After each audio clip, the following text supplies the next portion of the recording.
What's going on, everybody? So in today's video, I'm going to be going over 7 different real estate side hustles that each pay at least $20 per hour, can be done in any market in the United States, and require very little and in some cases no experience whatsoever. So this is great if you're a new real estate investor looking for some additional cash flow. Maybe you're a new real estate agent and you're looking for some additional cash flow and experience. Or maybe you just have a full-time job and you're looking to break into the real estate industry, or just, build up your savings so that you can purchase a property, or just build up your savings just to have more cash. So that being said, let's jump into the video. Side hustle number 1 is Airbnb management or property management.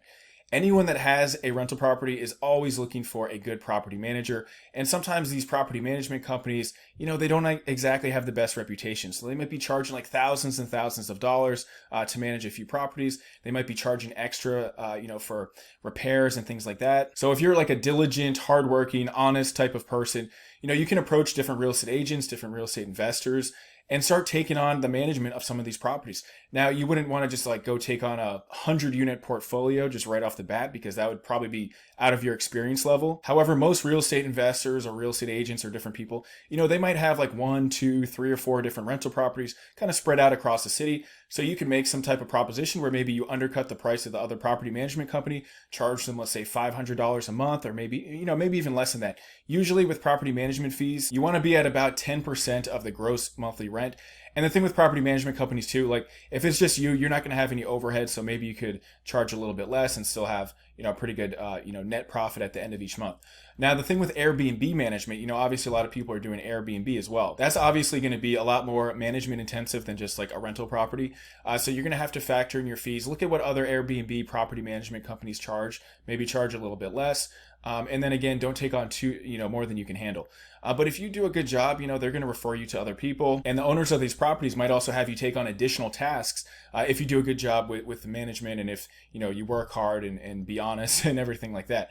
So it's a great way to make income every single month, great part-time income, and eventually it could be a full-time income if that's something you want to do. And then it's also just a great way to build experience in the real estate industry. I actually got started as a property manager, a long time ago. And I learned a ton of things. I mean, I have some crazy stories from, working in property management with hundreds and hundreds of units, because you see a lot when you have that many people. So definitely look into property management, because people are always looking for good property managers, to take the dirty work off their plate, so to speak, so they can focus on other parts of their business. And you'd be surprised how hard it is to find just like a good, honest, hardworking property manager.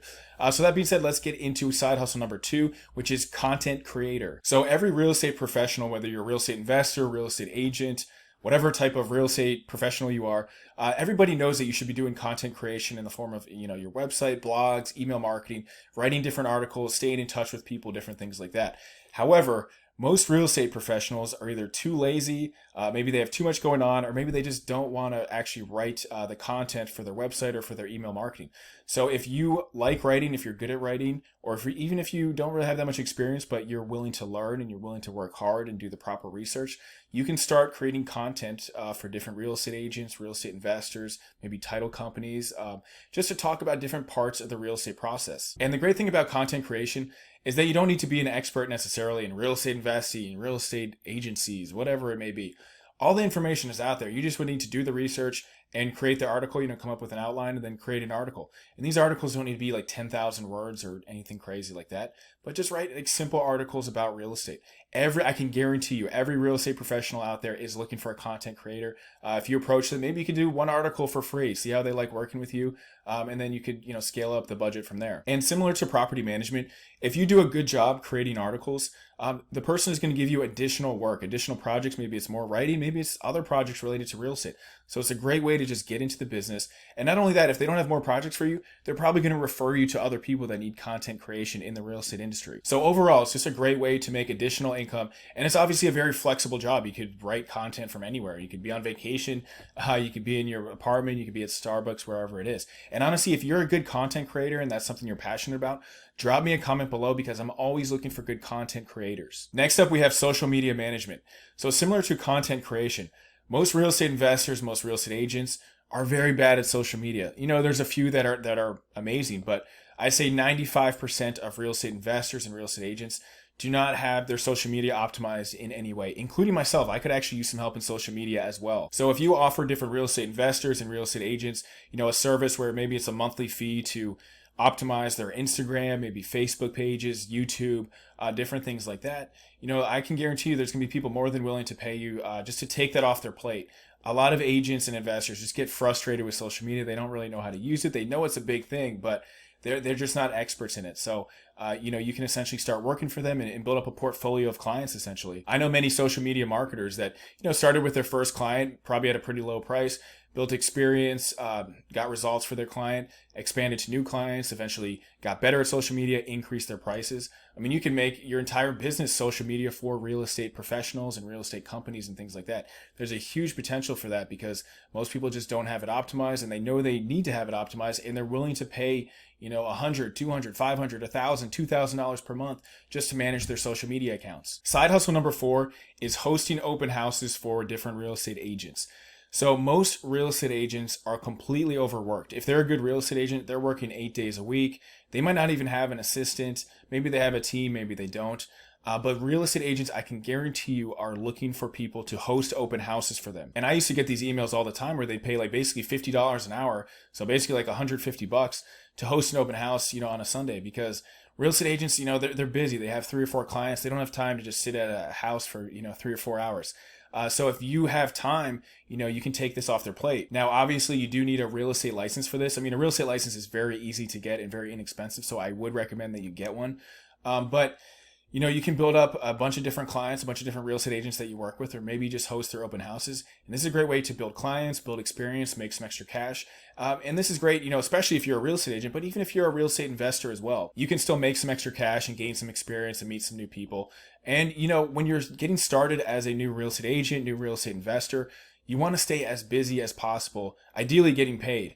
So this is just a great way to add to your, weekly and monthly income. Side hustle number 5 is just wholesaling, bird dogging, finding referral deals, basically just doing the legwork of digging up good potential properties and then selling the rights to the contract or just getting a referral fee for finding those deals to more experienced investors. A lot of experienced real estate investors got started with wholesaling, with bird dogging. They would basically just, send out letters. You can put up those signs, the We Buy Houses signs. And I have other videos that go more into depth on basically how to find these types of deals. But basically, you just want to dig up these off-market leads.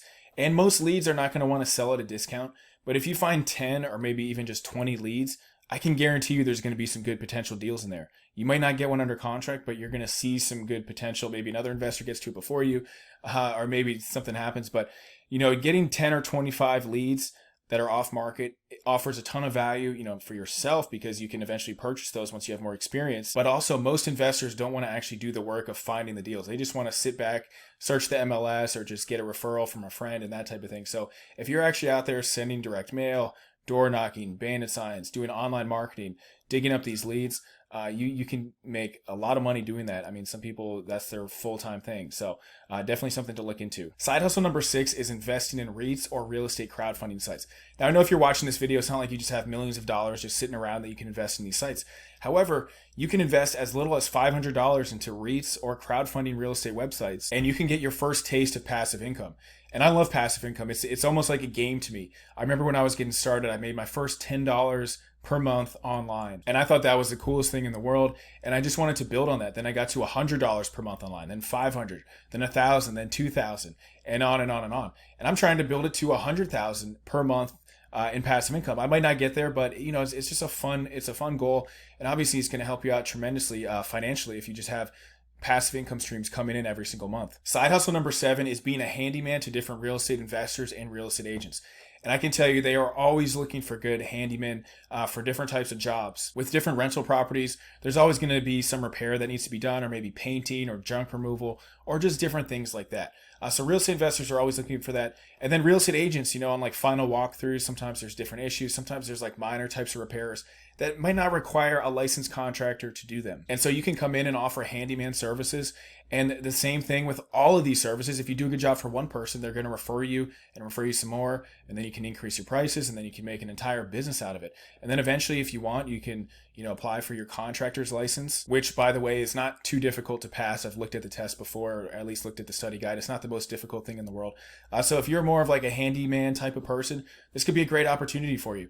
And eventually you can get into real estate development or just build up your contracting business. So there you have it, 7 different real estate side hustles.